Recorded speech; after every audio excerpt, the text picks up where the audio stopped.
All right. Good morning, everyone, and welcome to your weekly focus. I'm Russ McCann. I'll be your host today, and I'm super excited you decided to join me live today. So, we're going to talk about building a foundation based on the power of daily habits. So, that's our topic for today. And so, I want to make sure that we're all ready to go because we've got a lot of information to cover, and hopefully, we're going to be able to provide some value to you that by the end of our call, you'll be able to say, you know what, that makes total sense for me. I'm going to put much of this into action. And so I want to just say, hey, thank you for being on our call. And this is interactive. Hey, Nancy. And just to let you know, we have the ability to communicate back and forth during my live today. So make sure you use the comments for that. So we are streaming live over in Facebook on my personal Facebook page and in an event. We're also streaming live over in my YouTube channel. And so you can always go to YouTube and search Russ McCann. You'll find my YouTube channel and you can subscribe so that anytime I do a live, you will get updated and information about any of the lives coming up. So super excited that you're part of our live this morning. Thanks, Nancy, for checking in. So let's go ahead and get started. So as many of you know, our topic today is going to be based on creating a foundation of really small but important daily habits to change the structure of what's going on in life. There's an amazing book that was written by Robert Fritz called The Path of Least Resistance. He wrote a great book, and nothing illustrates the path of least resistance than the power of water coming off the mountains after having a big snowpack. And as the snow melts, it finds its path back out to the ocean. So it's called the path of least resistance, right?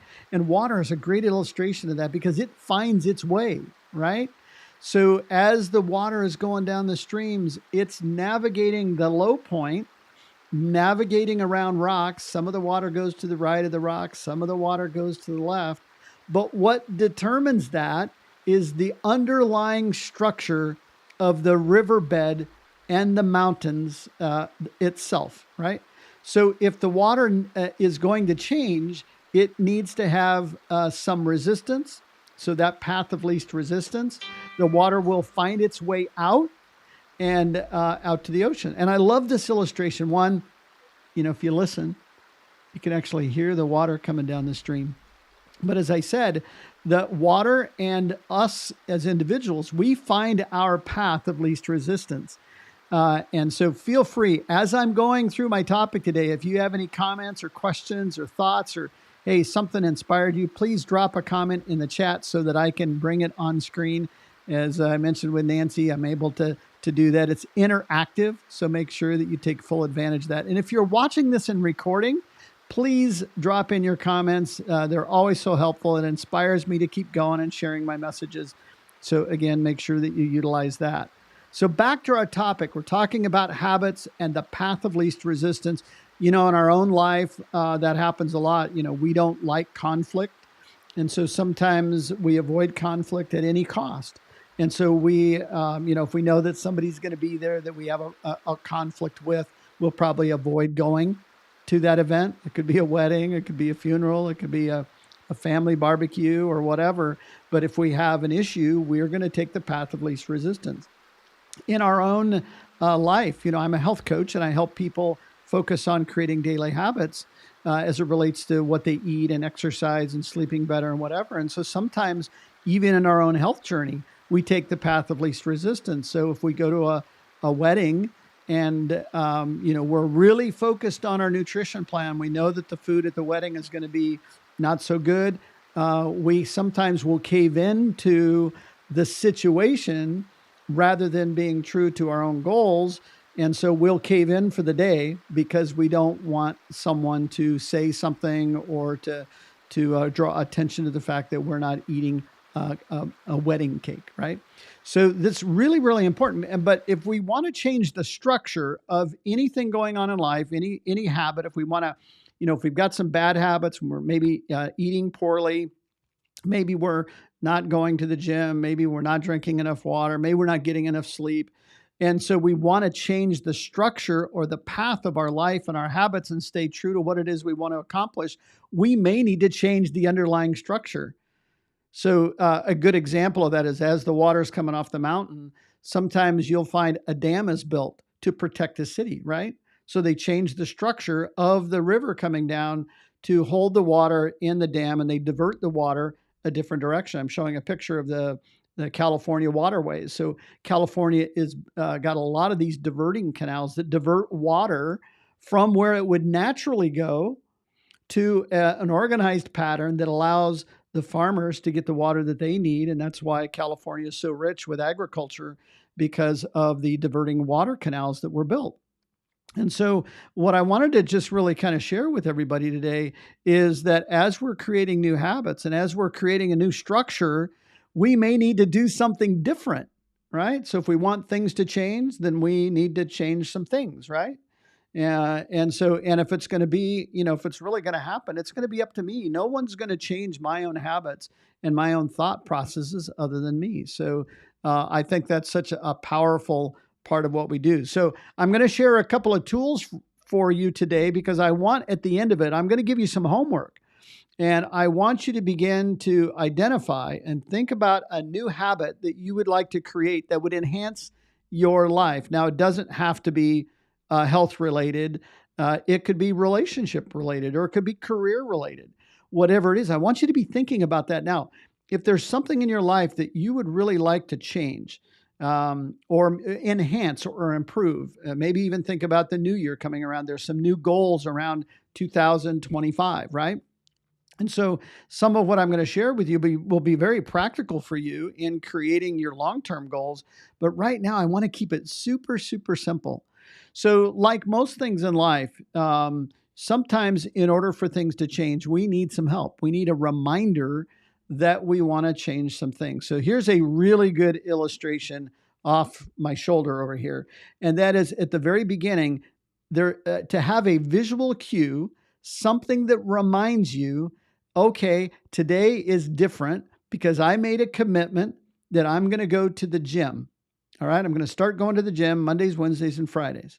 So the cue might be that you take your tennis shoes that you're going to wear to the gym and put it right outside your bed. So the minute you wake up and you step out of the bed, you're basically stepping into your tennis shoes. You're stepping into your shoes to go to the gym with. Or maybe you take your clothes and you take your gym clothes and your shoes and you fold it up and you put it right there in the bathroom, so that when you get up in the morning and you go to the bathroom, you go, oh, that's right, there's my gym clothes. It's Friday. So to have a visual cue, something that triggers a change in the routine, is really the first step in changing a habit.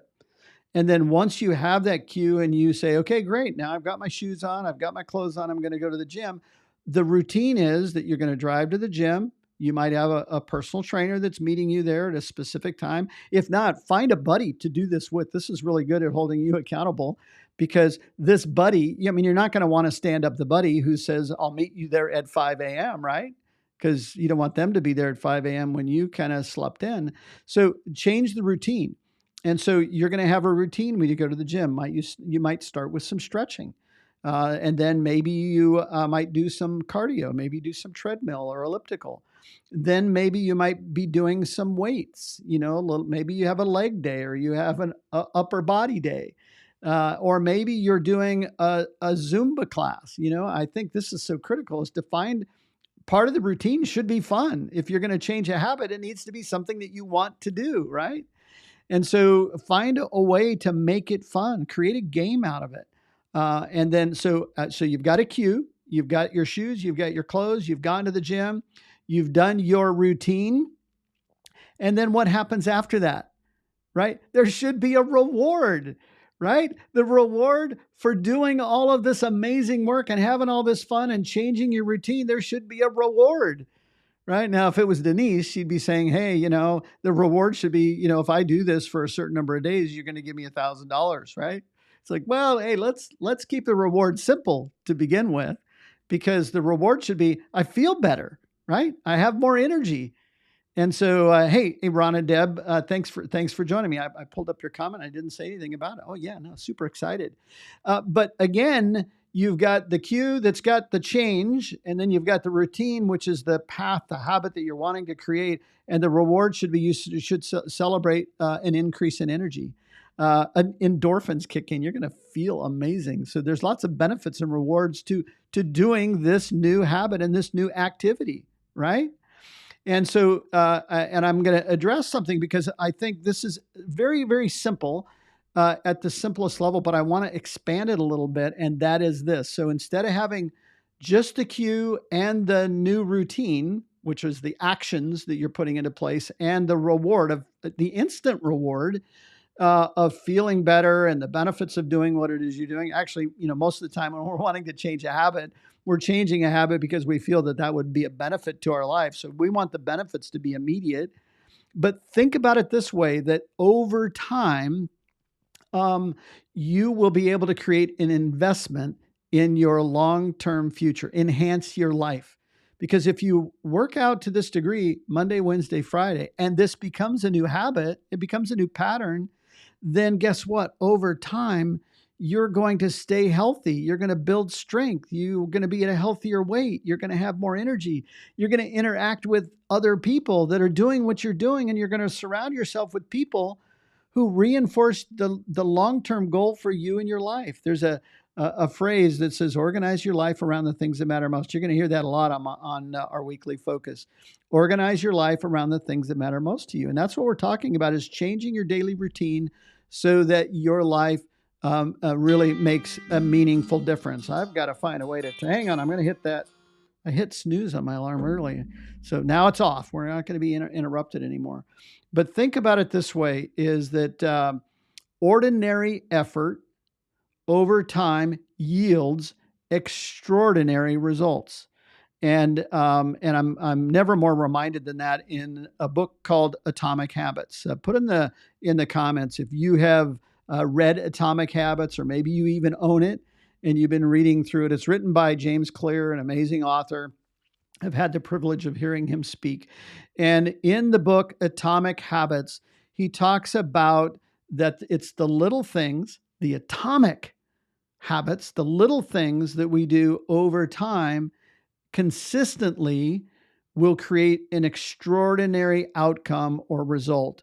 I think Coach Wooden and certainly James Clear talks about this concept of compounding. So if we're 1% better each and every day, then over time, this compounding effect is remarkable. In fact, you think about it. So 1% a day after 100 days, we're completely different. We're 100% different.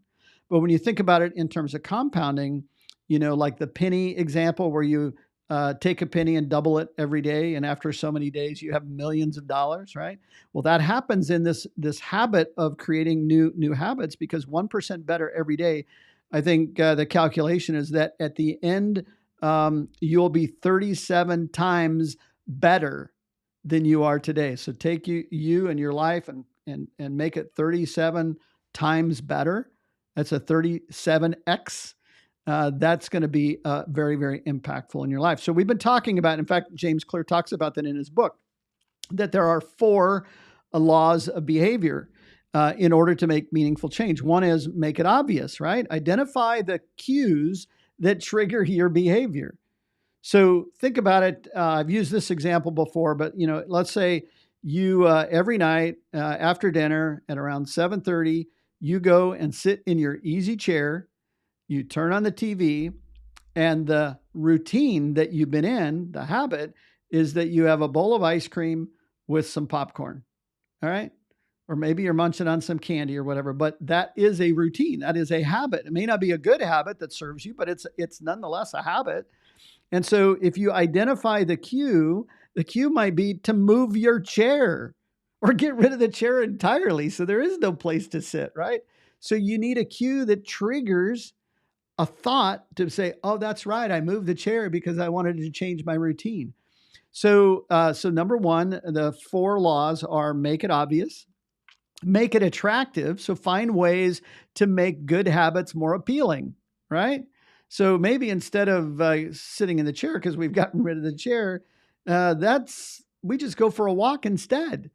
And that walk right after dinner makes you feel so good, so alive, and then you sleep better, right?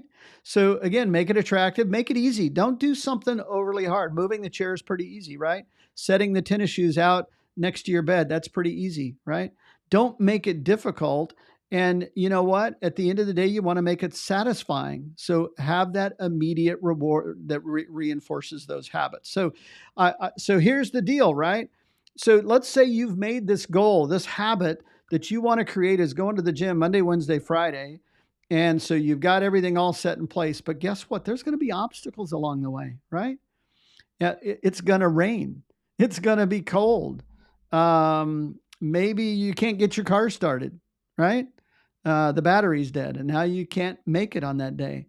Think about it this way. So this is part of James Clear, Atomic Habits. He says, anticipate that you're going to have an obstacle at any given point that would prevent you from doing the habit that you want to create or reaching your goals. So plan for failure. All right. So I love this. Kind of have a plan B, right? So if it rains and it's cold, what am I going to do? So you already pre-plan for failure. So that might be, okay, well, I've got my tennis shoes on. I've got my workout clothes on. I'm going to go into the spare bedroom and I'm going to be doing some stretching. And I'm going to do some good old-fashioned high school calisthenics, right? I'm going to do some sit-ups, some push-ups. I'm going to do some squats. I'm going to grab the weights that I have in my bedroom and I'm going to begin to do some curls with the weights that I have from home. So plan B is, if something should happen, then what am I going to do instead? So that's really, really important. Also, when obstacles arise that are too difficult, or the habit is too difficult, then we tend to kind of say, well, you know what? I just don't feel like it. Right. So don't make the habit that you're trying to create so difficult. Make it super easy. And again, maybe something super simple like laying out your clothes the night before. So also James Clear talks about the 2-minute rule, right? So to overcome the barrier of procrastination, he clearly recommends that you apply the 2-minute rule, meaning scale down your new habit to just 2 minutes. So if your habit is that you want to start reading a book. So I've got this book on my desk. It's called The Life Book. It's what I use for my clients and it's pretty thick.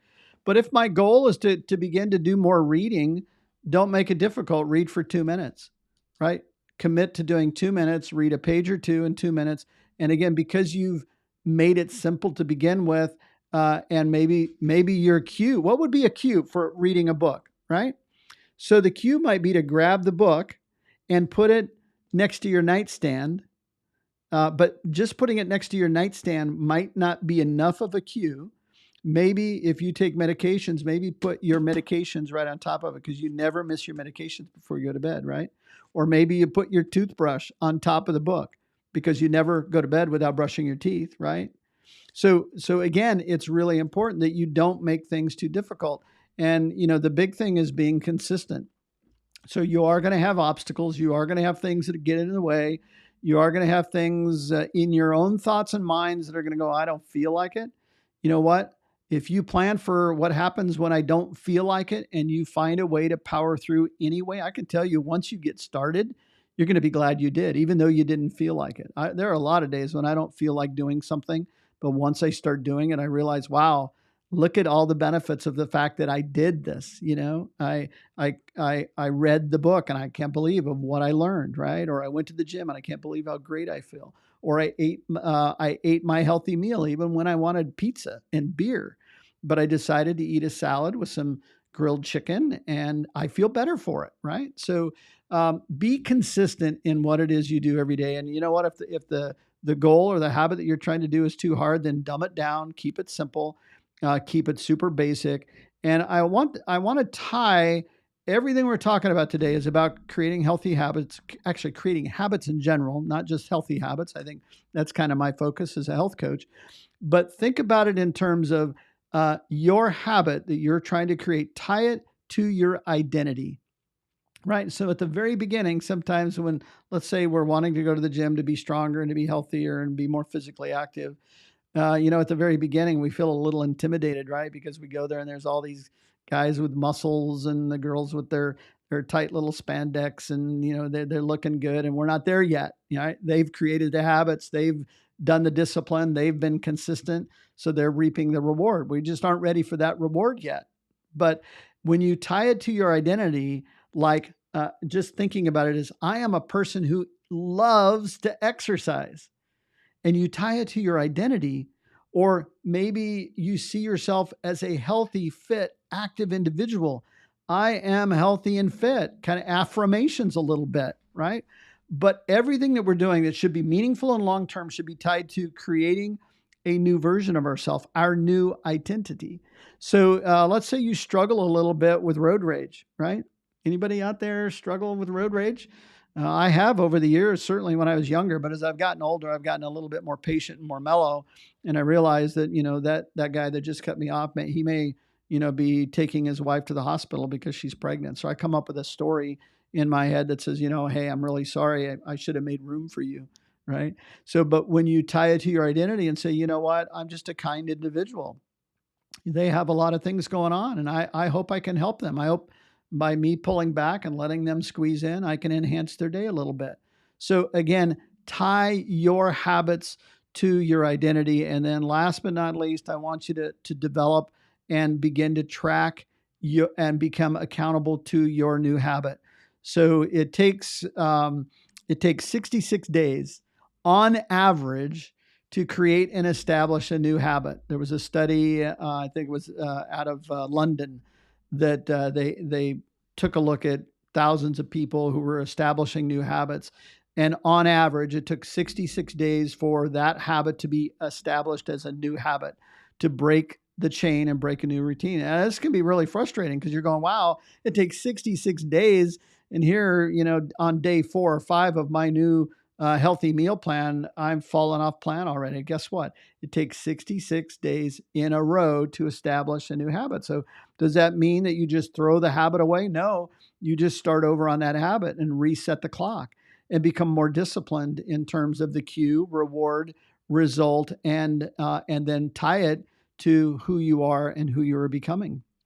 So here's what I want you to do. I want you to put this into practice. So we're getting ready to land a plane. And what I would love for you to do is drop a comment in. Hopefully I'm providing value to you. I want to enhance your life through my weekly focus. And I think Friday at 10 o'clock is going to be the time. So keep looking out next Friday for 10 o'clock. Put that on your calendar and come join me. But hopefully I'm providing value. So make sure that you give me some love in the comments so that I can know that you're here and that you're benefiting. And again, if you're watching this in replay, again, use the comments. I look and read and respond to every comment. So, okay, so let's kind of land the plane. What I want you to do is we're going to put this into practice. I want you, if you're listening to my broadcast today, to identify and start one new habit this week. So whatever that is, I'm going to give you just a simple example. Let's say I want to begin to drink a minimum of 64 ounces of water. So I want you to establish a cue and a trigger that will help you do that. It could be a really cute water bottle that you have available to you to remind you to fill it full of water and to begin the habits and the routine of drinking more water. I want you to think about that cue and create the routine. And then I want you to actually write down what you feel will be the reward for you drinking more water. Again, that's just an example. If your habit is to begin to read, or to set aside time for you, or to make time for your kids or spouse, or to do something meaningful in your job that you know that if you did this task and job, it would make your job easier. Whatever it is, establish a cue, determine your new routine, look at what the reward might be, but more importantly, how will that impact your life long term? So you got some homework to do. I would love for you to do this exercise and drop it in the comments underneath this video so that I can see who is actually learning and benefiting from some of the things we're talking about on the weekly focus.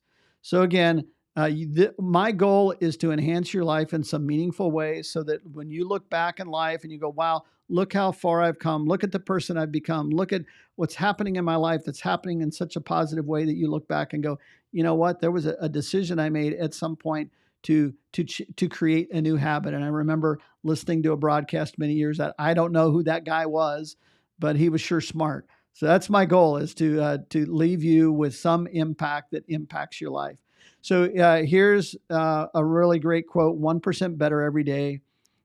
Small changes over time lead to big results. So again, not the big things, but it's the little things in life that make a huge difference. So I want to say, hey, thank you, Nancy and Deb, for being on my call live and interacting in the comments. I always love getting those. And what I would like to say is that at the end of the day, it's the consistency is probably more important than the intensity. And by making small, manageable changes, you can build habits that last a lifetime. So I love that. And like I said, I love the interaction. Hey, there's Beth. Hey, you know what? We're gonna change our life one healthy habit at a time. And being together in this community and being together using social media for the greater good can really have a big impact in the world. So I love the fact that you are all here. I appreciate you. Make sure that you set a calendar to join me again next Friday at 10 o'clock. And until then, you guys go out and have an amazing week, everyone.